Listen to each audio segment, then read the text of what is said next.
Shalom Bapak Ibu Saudaraku yang dikasihi oleh Tuhan kita Yesus Kristus. Kami ucapkan selamat hari Minggu. Salam jumpa kembali di dalam program Khotbah Minggu Sunday Blessing. Bersama saya Billy Elia yang seperti biasa akan menyampaikan khotbah kebenaran firman Tuhan di hari Minggu yang penuh sukacita ini, dengan harapan kita sekalian boleh bersama-sama bertumbuh di dalam iman, di dalam pengharapan dan di dalam kasih kita yang sejati oleh Tuhan kita Yesus Kristus yang sudah menebus dan menyelamatkan kita. Kami senantiasa berharap di kesempatan hari Minggu ini Bapak Ibu Saudara ada dalam keadaan sehat, dipersiapkan hati dan pikirannya untuk kita bersama-sama merenungkan kebenaran firman Tuhan. Di hari Minggu ini di tanggal 9 Maret tahun 2025, kebenaran firman Tuhan akan mengangkat satu judul yang menarik, yakni kemisteriusan Yesus. Ayat firman Tuhan terambil dari Amsal pasal yang ke-25, ayatnya yang kedua, yang berkata, kemuliaan Allah ialah merahasiakan sesuatu, tetapi kemuliaan raja-raja ialah menyelidiki sesuatu. Mari kita berdoa. Bapa, di dalam nama Tuhan Yesus, di hari Minggu ini Tuhan, kami sudah mempersiapkan diri kami, dan kami juga mau merendahkan diri di hadapan Tuhan, memohon hikmat dan pengertian yang daripada Allah boleh mengalir, memberikan kami hikmat, memberikan kami kebenaran yang boleh memerdekakan kami. Mari Allah Roh Kudus berbicaralah bagi setiap anak-anak-Mu, sebab kami siap mendengarkannya. Di dalam nama Tuhan Yesus kami berdoa. Amin. Judul kali ini sangat menarik, saudaraku. Kemisteriusan Yesus. Kenapa saya bilang kemisteriusan? Ini berkenaan dengan nas bacaan kita kali ini, ialah kemuliaan Allah ialah merahasiakan sesuatu. Saya melihat bahwa di dalam inkarnasi firman menjadi manusia. Ini bahasanya terlalu tinggi ya. Ketika Yesus Kristus, Sang Firman ini, Sang Logos ini menjadi manusia, Tuhan yang ilahi ini menjadi jasmani, menjadi manusia. Disitulah mulai bekerja kemisteriusan Yesus. Kemisteriusan ilahi. Karena jelas kita tidak mengerti. Bahkan sampai hari ini bagi orang-orang di luar sana, khususnya mereka yang membenci kekristenan, mereka menjelek-jelekkan, mengejek orang-orang Kristen, orang-orang percaya. Ya, Tuhanmu menjadi manusia. Tuhan kok mau jadi manusia yang berdosa? Tuhan kok mau jadi sama dengan ciptaannya? Tuhan kok mau menjadi najis sama seperti ciptaannya? Tuhan kok direndahkan seperti itu? Mereka nggak bisa terima. Tapi firman Tuhan berkata di dalam perjanjian baru, memang berita tentang Injil itu adalah kebodohan bagi mereka yang akan binasa. Apa yang Yesus lakukan? Tuhan menjadi manusia itu betul-betul kebodohan ya dalam pandangan mata orang. Tetapi inilah misteriusnya Yesus di situ. Ketika ia menjadi anak manusia, ia menyatakan kemisteriusannya dia. Dia merahasiakan pribadinya.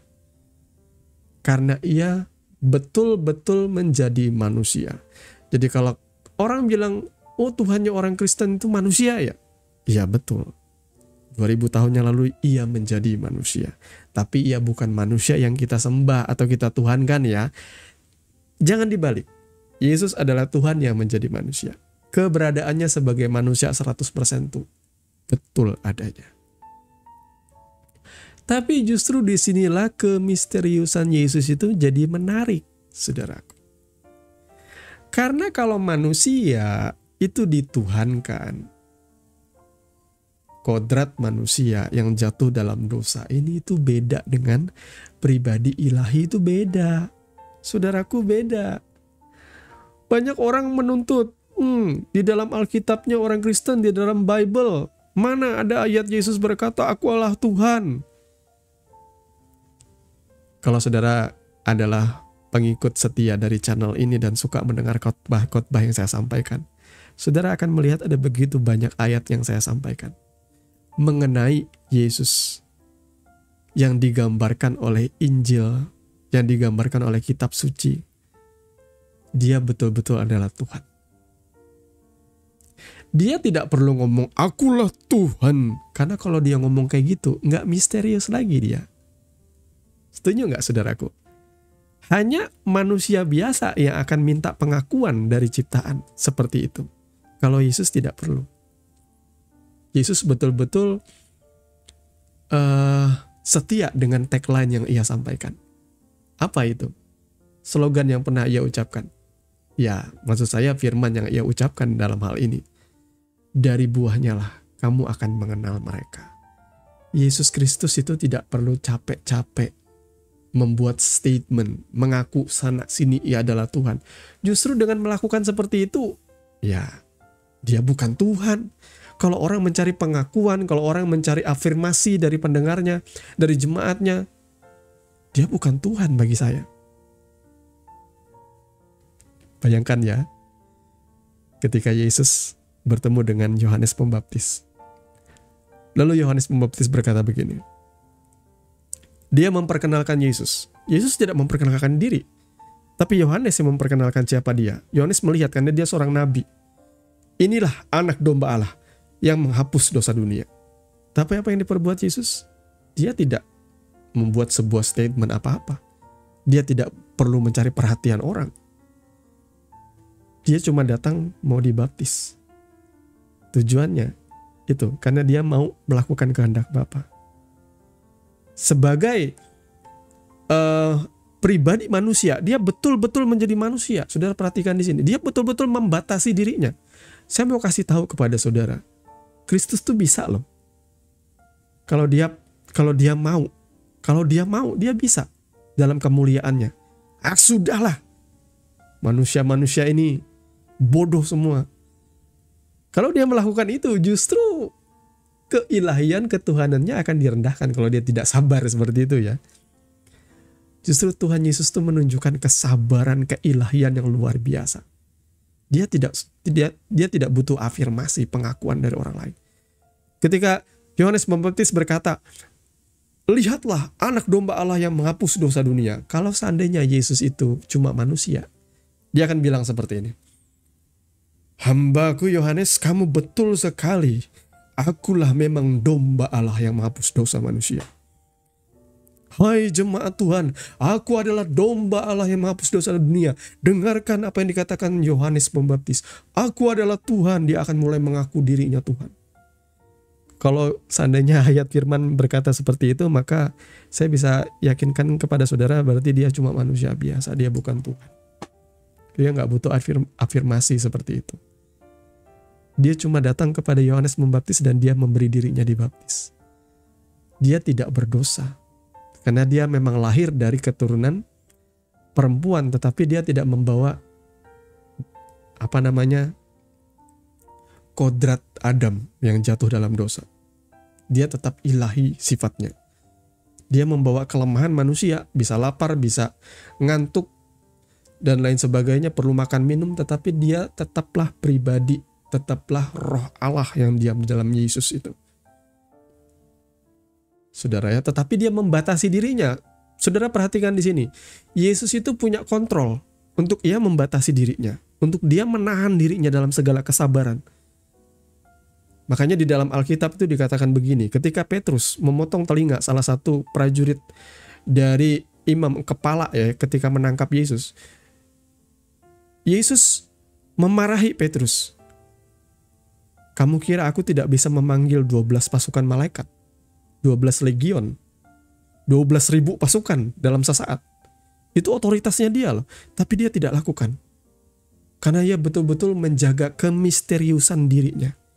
Dia tetap menjalankan perannya sebagai seorang anak manusia yang akan menebus, menghapus dosa dunia. Inilah kemisteriusan saya bilang. Saudara ya, misteri ilahi. Sekali lagi, kalau Tuhan Yesus itu cuma manusia biasa, akan ada begitu banyak ruang di dalam Alkitab. Dia akan membuat pengakuan sana-sini. Aku nih Tuhan loh. Aku nih Tuhan. Dalam setiap khotbahnya dia akan katakan, aku nih Tuhan, sembahlah aku. Dalam setiap pengajarannya dia katakan di akhirnya, aku nih Allah Yesus, firman jadi manusia. Tapi itu tidak dia lakukan. Dia cuma menggambarkan bagaimana menjadi seorang manusia yang taat sepenuhnya. Dia bahkan berkata Tuhan itu Bapa, padahal ia dan Bapa itu satu. Ini yang tidak kita mengerti. Saya mau supaya kerangka kita berpikir jelas. Di manakah Tuhan ketika firman itu menjadi manusia? Tuhan tetap ada memenuhi seluruh alam semesta ini. Tetapi pribadinya sang firman ini menjadi manusia.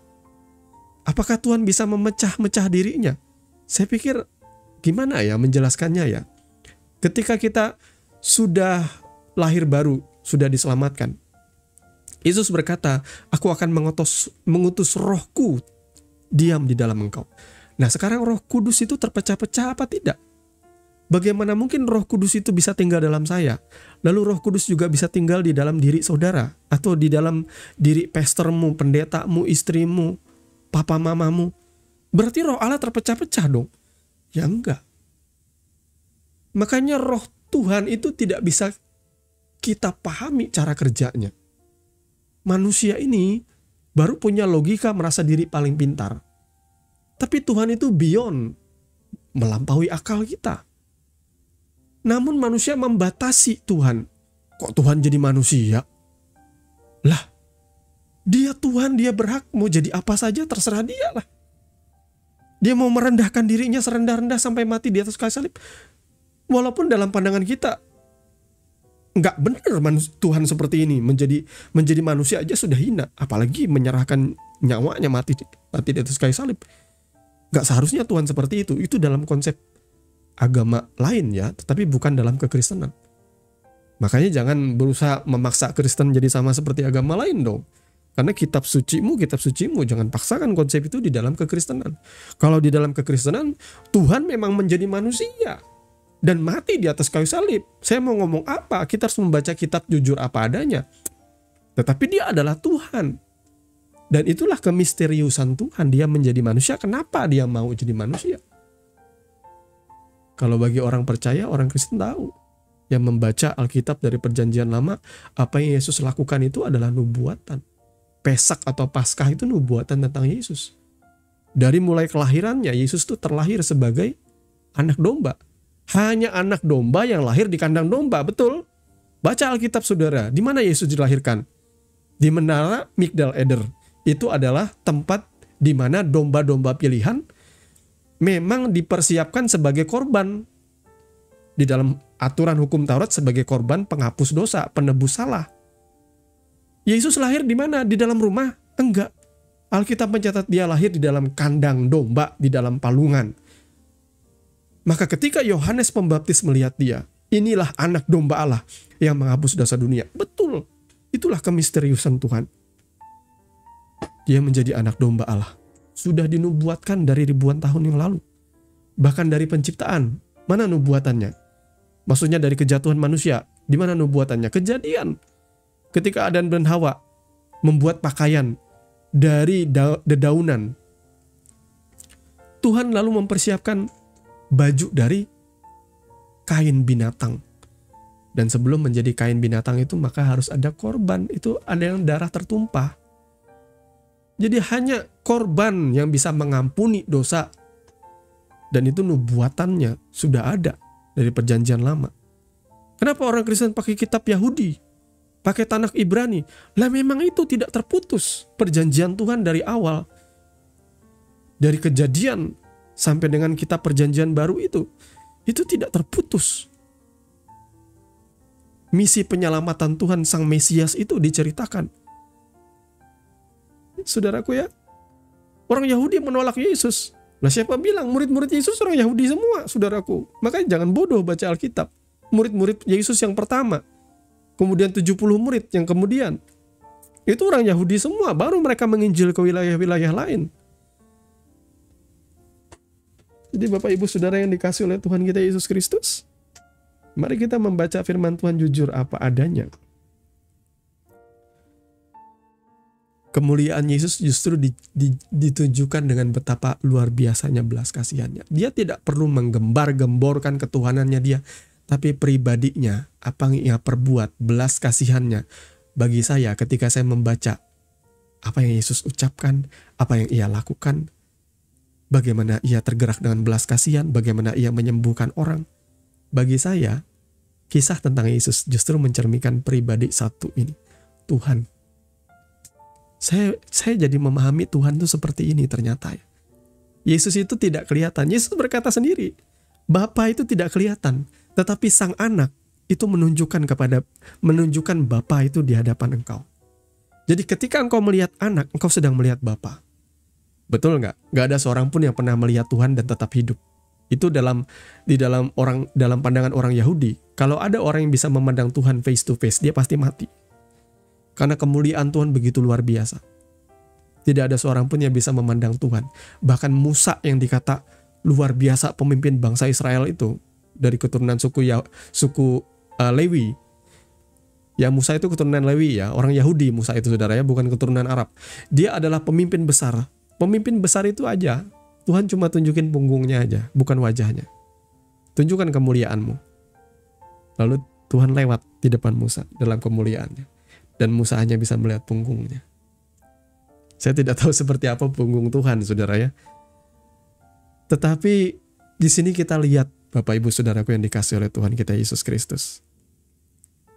Yesus dalam kebesarannya justru menyatakan kemuliaan itu dengan cara yang berbeda. Kemisteriusannya justru menceritakan tentang kebaikan pribadinya. Ya, ketika saudara melihat Yesus, apa yang ia ucapkan, belas kasihannya, kesabarannya, amarahnya, semuanya itu menggambarkan pribadi Tuhan yang tidak kita lihat itu. Siapa yang pernah lihat Tuhan, saudaraku? Musa berbicara kepada Tuhan di dalam semak yang terbakar. Apakah itu Tuhan? Bukan. Manifestasinya iya, tapi tidak ia lihat kehadiran Tuhan. Tetapi Yesus Sang Firman itu, ia betul-betul Tuhan yang menjadi manusia, yang berbicara kepada orang 2000 tahun yang lalu, kepada murid-muridnya, dan mengajar begitu banyak orang. Luar biasa, Tuhan bisa berjalan di bumi, menjadi seperti manusia. Ini adalah kejujuran Alkitab. Ya, saudaraku, kejujuran firman Tuhan. Misteri daripada Yesus Kristus.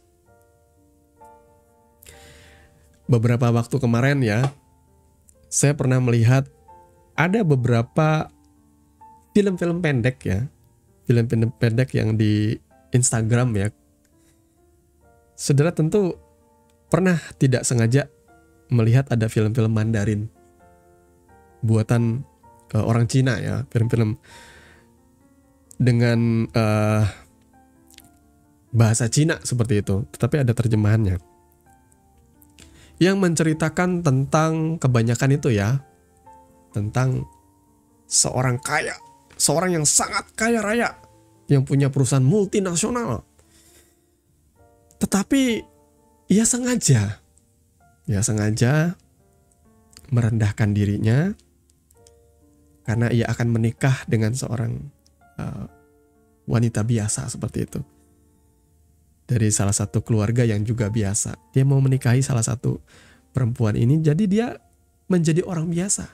Dia tidak ingin menunjukkan kebesaran, kemuliaan daripada kenyataan dirinya. Seorang pemimpin perusahaan multinasional seperti itu. Dia jadi orang biasa aja, di jalan kaki, dia naik bus, dia naik angkot mungkin. Nggak kelihatan, saudaraku ya. Saudara lihat nggak dengan hal ini? Saudara pernah nggak nonton itu? Saya juga cukup ketagihan ya. Tapi saya nggak sampai yang namanya berlangganan ya. Saya cukup ya paling saya nonton setengah aja, saya sudah tahu endingnya ya. Paling seperti ini itu dan sebagainya. Saya pernah kepo sih, cari-cari di YouTube. Ada ketemu yang gratis ya. Dan endingnya ya sebenarnya sudah ketebak semua sih ya. Cuma rasanya ada rasa puas ketika melihat seorang yang sangat besar ini rela merendahkan dirinya. Gak pengen pamer apa-apa. Gak pengen tunjukkan apa-apa. Sementara yang lain merendahkan diri, pamer harta. di hadapan dia. Itu sifat manusia, memamerkan. Sementara dia enggak. Dia tidak memandang semua yang dia punya itu segala-galanya. Dia tetap humble, tetap sederhana, walaupun diperlakukan tidak baik. Malah orang-orang yang kenal dia yang akhirnya membuat malu musuh-musuhnya seperti itu. Nah, Yesus juga menggambarkan hal yang sama. Bagi saya, kesabaran Tuhan, kasih-Nya yang dalam, kerelaannya merendahkan hatinya, kerelaannya merendahkan dirinya. Harusnya seorang pribadi Tuhan, ya, Tuhan yang sejati itu kalau datang kepada umatnya ya harusnya menyatakan kemuliaan dong. Biar umatnya takjub, takut, hormat kepada dia. Itu yang dipengen oleh kebanyakan agama-agama di dunia ini. Tapi Tuhan Yesus berbeda. Dia datang kepada ciptaannya justru merendahkan diri. Ya, bahkan ia merendahkan diri, rela ditangkap, rela dianiaya, bahkan Alkitab katakan diludah, rela ditelanjangi di atas kayu salib, dipermalukan. Saudaraku, saya tanya saudaraku, kalau saudara dalam posisi seperti itu, kalau manusia biasa, saya katakan kalau Yesus itu manusia biasa, mungkin gak dia rela?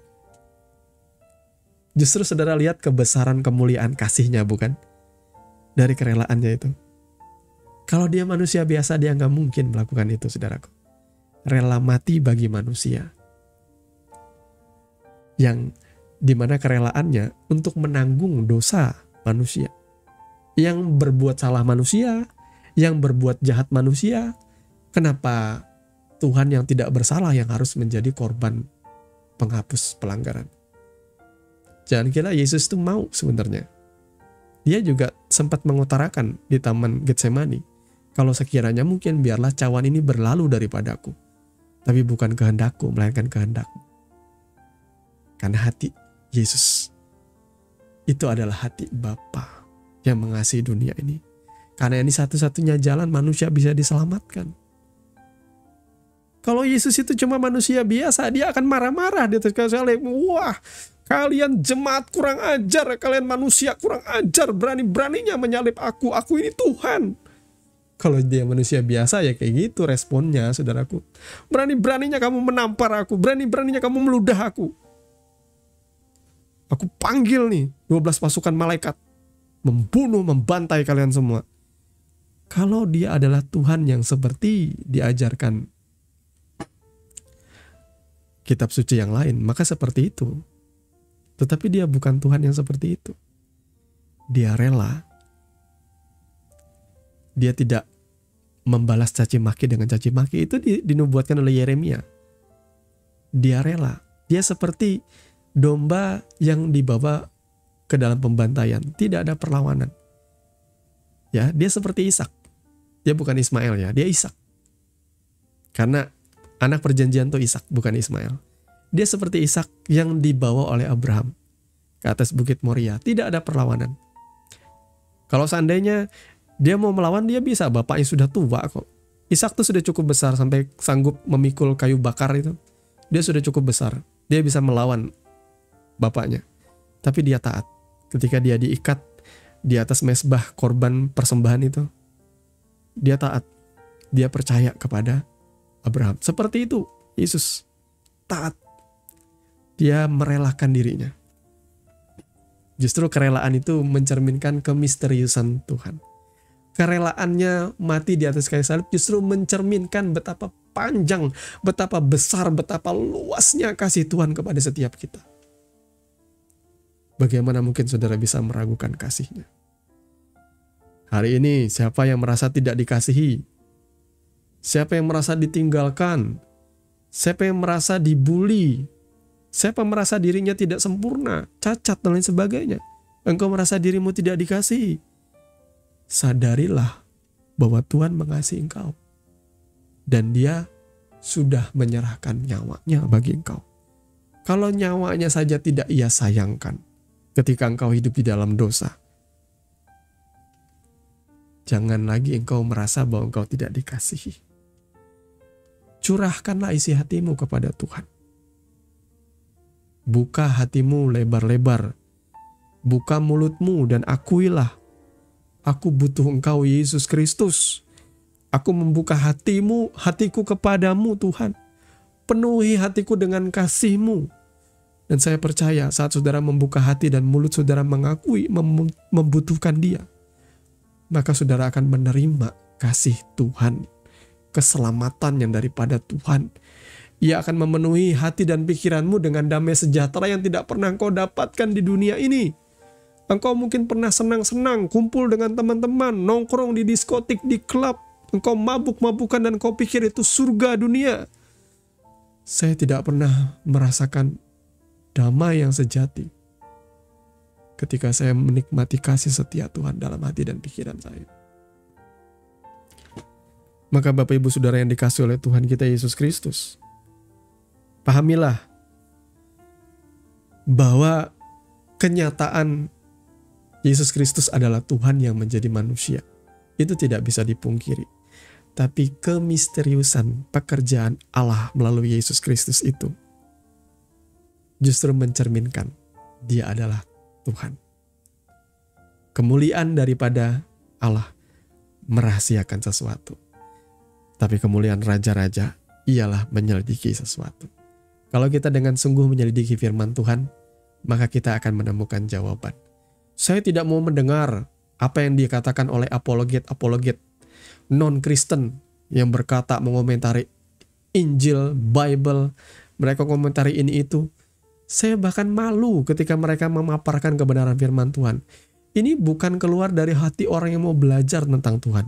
Ini orang hanya mencari-cari kesalahan. Sehingga mereka tidak menemukan esensi. Sehingga mereka tidak menemukan ajaran yang sejati. Semuanya hanyalah asumsi pribadi. Hanya karena mereka tidak ingin menerima Yesus.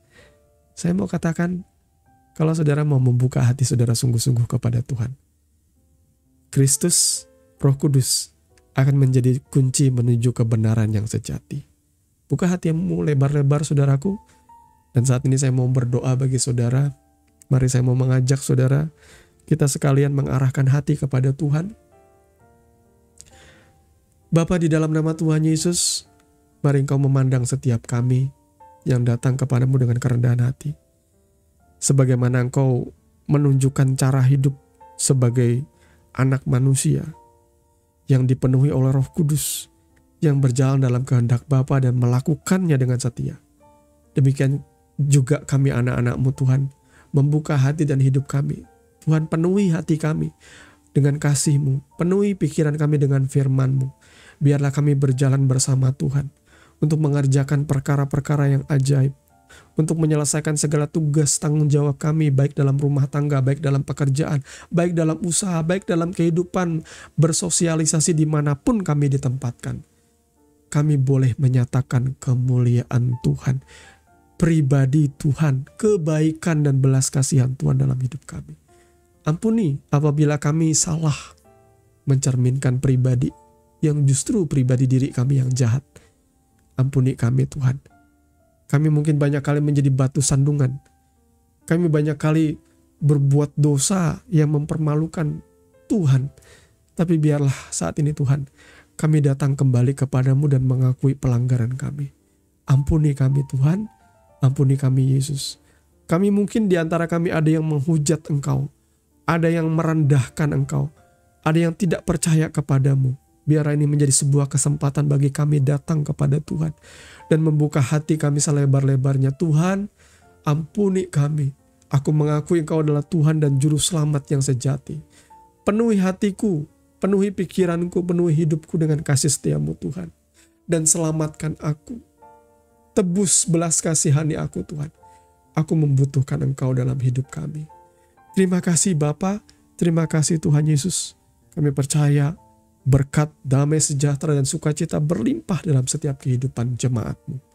Di dalam nama Tuhan Yesus kami mengucap syukur untuk kebenaran firman-Mu. Kami berdoa, haleluya, amin. Bapak Ibu Saudara yang dikasihi oleh Tuhan kita Yesus Kristus, Anda baru saja mendengarkan kebenaran firman Tuhan yang kami percaya boleh menjadi dasar dan kekuatan di dalam setiap kehidupan saudara. Sampai bertemu di dalam renungan Sunday Blessing yang berikutnya. Kasih karunia di dalam Tuhan kita Yesus Kristus menyertai saudara sekalian. Shalom.